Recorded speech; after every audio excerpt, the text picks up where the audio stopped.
In my 20s, I worked for a mutual fund company, and then after that, I worked for institutional money management, and the message was always the same. When the times are the worst, that's the opportunity. That's the time to invest.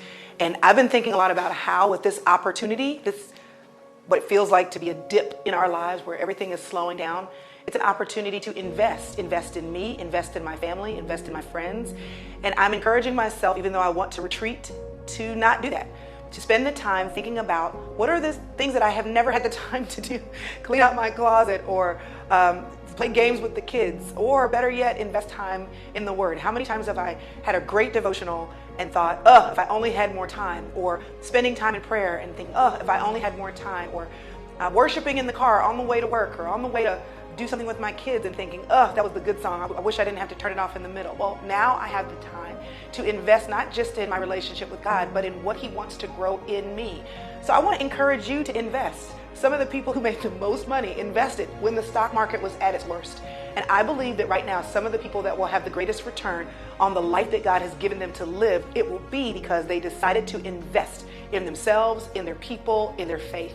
And so what does that look like? Well, create a bucket list. What are the things that you've always wanted to do? And you always say, we just don't have enough time. I don't have enough time. Enough time to read, enough time to rest, enough time to relax. Get those photos on your phone organized. Play those games with your kids. Watch those movies. Yeah, all the fun stuff. Create a bucket list and create mildly a little bit of a schedule. Like, when are you going to get up every day? What are you going to eat?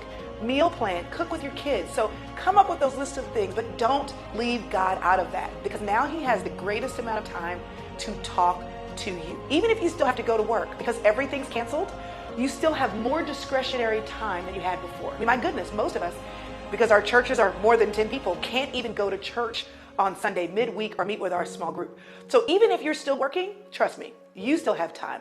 And with 24 hours in a day, you can commit a few minutes extra, 15, 30 minutes, to bettering who God wants you to be, both for now and in the season to come. Listen, I don't want to feel like I do honestly about I feel like my money. In my 20s, I wasted a lot of money. And I thought I have later to save. I have later. And it's okay. But now when I look back, I think, man, how far ahead would I have been if I would have invested then like I'm investing now? If I would have taken opportunity with the money that I really didn't need to spend or waste then to save it for decades forward.